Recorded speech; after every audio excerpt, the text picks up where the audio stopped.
I was fascinated to come on this trip with my friend Gustavo at Andy's Drifters because it sort of harkened back to something that I was chasing ever since I was a boy. I grew up in my generation reading Jack London and Thoreau, and I had always harbored this dream of finding some place that no one had ever been before.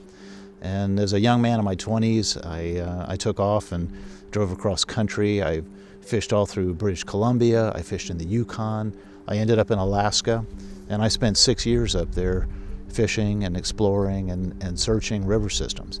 And I found some fantastic places, but I don't think I ever found a place where no one had ever really been before.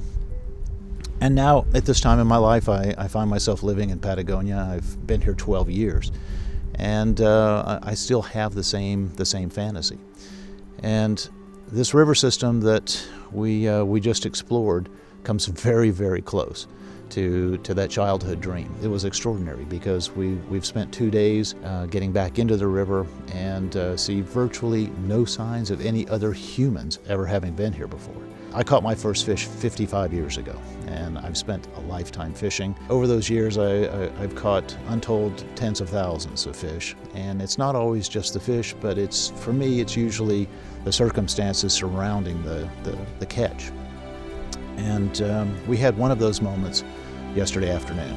It was extraordinary. We had a long day in this absolutely pristine wild river that we had come into with a group, Gustavo and Gonzalo from Andy's Drifters. I had a chance to join them on this incredible river that had been basically unfished. Very late in the day, we came to this crystal clear pool, and I stepped up and made a single cast with a dry fly. And at the bottom of the pool, an absolutely enormous brown trout rose, sniffed my fly, and then refused it and turned back to the bottom of the pool. Es enorme. Big brown. And immediately, Gustavo hands me his rod and says, "I've got a different fly, try this one real quick." So I take his rod, I make one more cast, and in precisely the same position, the same brown comes up off the bottom, chases the fly, sniffs it, and then refuses it again. And now, behind him is Gonzalo. And Gonzalo's got his rod tied with another fly, and he hands it forward. We have a chain now of rods coming to me. Try this one. So I cast his fly, which was a mouse fly, skated it through the pool, and again this enormous brown comes up from the bottom, chases the fly, sniffs it closely, and then refuses it and turns to the bottom. So now we've gone through 3 different refusals, and by this time Gonzalo has got my original rod and he's tying a new fly on and passes it back forward and says, "Go at him again." So I make another cast, it drifts through, and in the same spot a brown comes up and takes it, but it's not the same fish. It's another fish. And by this time we think, okay, the big guy who's laying on the bottom is gone, but we're catching nice fish.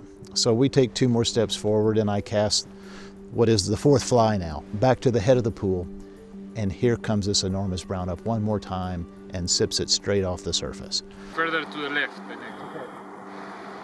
Wait, sit! Oh, la clavó! Es esa. Let it go. Rod to the right. We had an absolutely incredible fight. There were 4 of us working in tandem trying to take this fish. It was truly a team effort. Oh shit! It's really big. And we landed this fish, and I think all of us are going to remember this fish for the lifetime, because it was one of those moments where it wasn't just the fish, but it was all these circumstances leading up to taking the fish and all the people involved. And undoubtedly is actually the people that I spend time on the river with who bring me back places. And I'll remember this fish for a lifetime, and I'll remember the guys that I caught it with for a lifetime.